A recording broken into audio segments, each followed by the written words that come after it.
Hey guys, how's it going? Now, as you can see from the title, this is the Volkswagen Polo Blue GT review, and could it also be a replacement for my Suzuki Swift Sport? So without further ado, let's jump in and let's get on the road.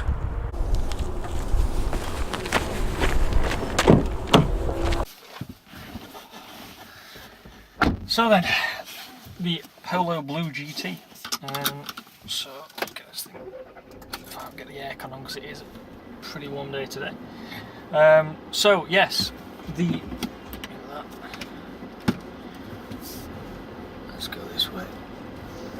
So what do we have here then? Well, this is the line below the GTI, if you like. So I'll come back to sort of figures and things in a minute. First, I'll just sort of, tell you why I've got this car. So this is all thanks to my dad, really. He's recently changed jobs and didn't want to really use the Mazda, for ferrying himself to work, because that's not what he bought it for. So he thought he wanted something that's just something to run about in, that was automatic. Now I recommended him one of these just because of all the great reviews I'd heard, and how good it was on fuel. So this is my dad's car. He's only had it. It hasn't even had a week yet, so he's only really getting to grips with the car, but I thought I'll steal it off him this weekend and go for a drive and see what it's all about. So so we've got 150 brake horsepower from a 1.4 litre turbo. Now it also has a system called cylinder deactivation, so whatever speed you're going, I've just been driving to that start point there and it's been cutting in all the time, but you don't even know, it just cuts down to 2 cylinders to save fuel without even realising. So yeah, that's quite a cool feature. Now this is it's got the 7-speed DSG box, which I'll come back to that and do a bit of a review on that later on. But initial impressions with this car is it's really quiet. It is really quiet on the road. It's just you can't really hear anything. Even though we've got the radio off, and it's so quiet in here. And the other thing I've noticed, obviously I'm comparing it with the Swift, is how good the ride is. It's really, really good ride on this car. Now this is riding on the 18-inch sort of graphite wheels, and it's really good. The ride is really good.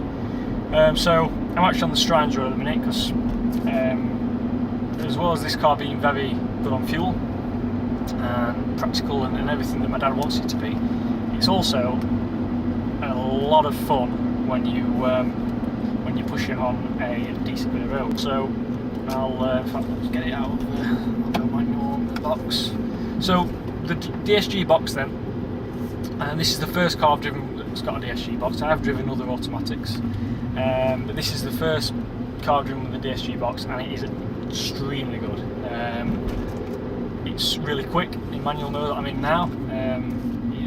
It's really smooth in auto mode, and it's just sort of the best of both worlds. Now, I'm not always been a massive automatic fan. I always like a manual gearbox, especially when you're on a decent road. And I get that it'll probably take some of the involvement out of the driving, but for day-to-day driving, which is that's why I sort of titled this video my next car, because my commute is very, it's just driving around it's just town traffic all the time. So I just think that this would be perfect as sort of a replacement. I know it's automatic, I know that's a downside really in terms of if I was looking for it, but it just makes my life so much easier.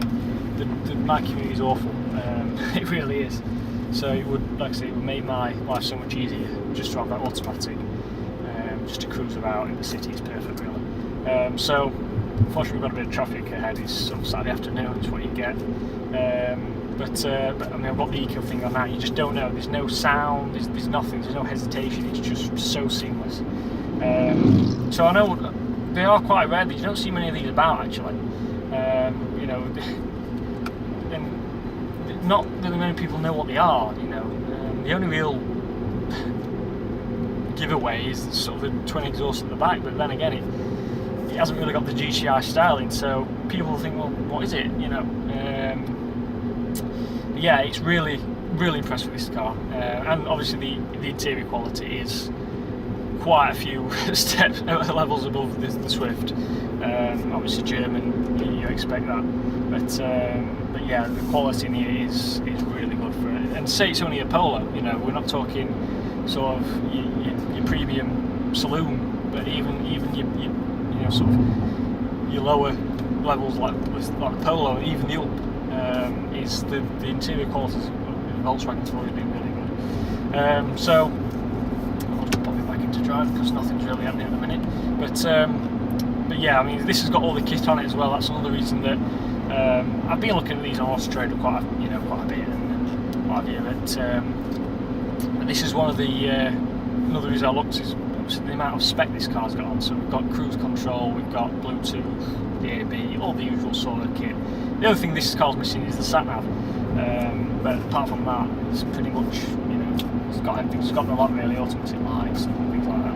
The good thing it hasn't got is keyless go, which is brilliant. You can actually put a key in, which is how it should always be.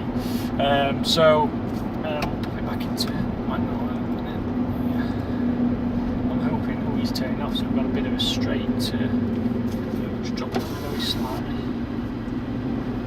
So we'll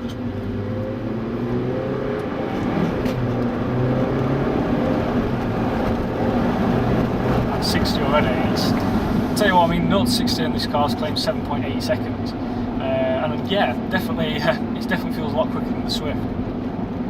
Now, like I say, 150 brake horsepower, and it's got 180 foot-pounds of torque. You really notice that torque lower down, so you only need to touch throttle and it's off. You know, it really is. It's really impressive in that respect. Now, that's quite handy.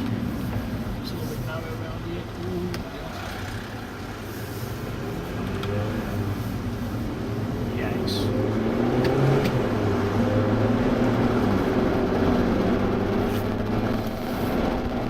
Now in terms of the handling, unless I've driven it on this road and a few of those earlier, and it really is, it's impressive. The steering's very nice, it's nicely weighted. It's probably not as precise as the Swifts in terms of, I mean, you do know what the front wheels are doing exactly, but it's just not as precise as the Swift. But it's very good. It's very good, this Blue GT. Now the other thing is as well is, I did wonder about what the handling, you know, sort of the body control be like. It's very good. I thought it would roll about a bit more, but you know, it doesn't. Now I know a lot of reviews have said it's not, you know, it's not as involving or it's not as exciting as the GTI. And I sort of get that really, but chuck it back down here a second.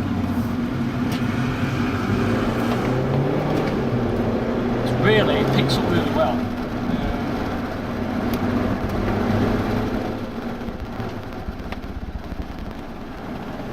Doesn't have to run it down much, but the gearbox is it's on point, it really is.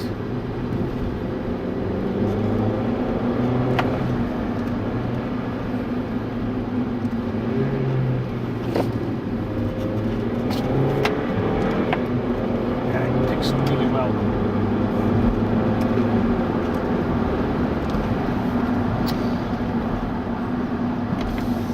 Now I'll just go back to the gearbox.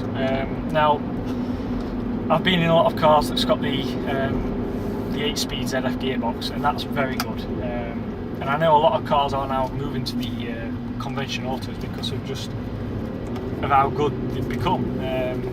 You know, I mean, if you take my brother's car, if that was fitted with the auto, back in 2007, it was alright as an automatic, but as the manual, it was pretty sluggish, but slow. Now, if you jump into like the modern M135i, that is really good because, you know, the technology's moved on a lot and gearboxes have moved on massively, and it's surprising how much, you know, how quick even just standard autos are now. Now obviously this is the double clutch gearbox, and I was actually worried about whether it would be as smooth in auto, and it is. It's really smooth, because sometimes dual clutch boxes are the manual sort of trying to be autos, you know, manual mode but with the automatic as well, whereas the auto is sort of the other way around. You've got automatic but with the manual mode, and I thought that the dual clutch box might be a little bit slow or a bit sluggish when it's just around town, but it's not. It's really smooth, and the gear changes, I actually think this gearbox is smoother than the 8-speed ZF. unit, I really do, because you just don't know it's changing gear. I mean, the 8-speed is very smooth, but it's just that little indication that it's changing gear. But in this, it's just absolutely seamless. So I really am. I'm really liking this thing. So who knows, in 3 or 4 months' time, I could be in one of these. Now, in terms of the looks, I really like the way this little thing looks. I think 3 doors maybe looks slightly better than the 5 doors, and also this particular car's got the bumper protection thing on the back, which I'm not really a fan of, but I suppose it saves scratches on the back there. But yeah, it's a really good looking car, and I think they look especially good in the blue, 3-door blue. They look really good in them. Now, this car also has quite an expensive option that is fitted, which is the Xenon headlights. Now, standard they just get normal halogen bulb, which aren't as as bright. These are really bright. It has been following me a couple of journeys, and they're really bright. So I really am impressed with this car, and the fuel economy is probably going to be better than the Swift. Not that you buy, but sometimes you don't always think about fuel economy, but in this instance, it's really good. Now I'll just stop further down, just show you a few more things in the cabin and stuff. But overall, I'm really impressed with this thing. It really is impressive. Now, one thing I like about this, the Volkswagen, in general, is just like I say, the interior quality is brilliant, and also the infotainment system is really good as well.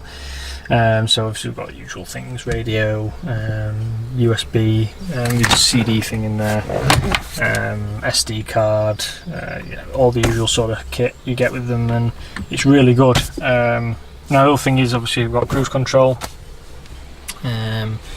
auto lights. Just generally it's a really nice place to be in here. It really is.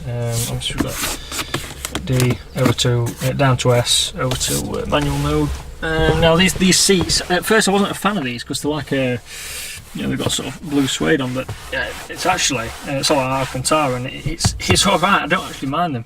They're not as supportive of the Swift, but again, this car's not really fully built for going around corners really quickly. It's more built for a blend of the two, really. So but yeah, it's really nice quality in here. So you've enjoyed that sort of quick short review. There'll be plenty more videos coming with this car. I'll do probably a full review of the gearbox and various other videos on on the car, but overall I absolutely love this thing. So remember to like, comment, subscribe. And yeah, plenty more videos coming with that, the Swift, the Mini as well. So yeah, cheers.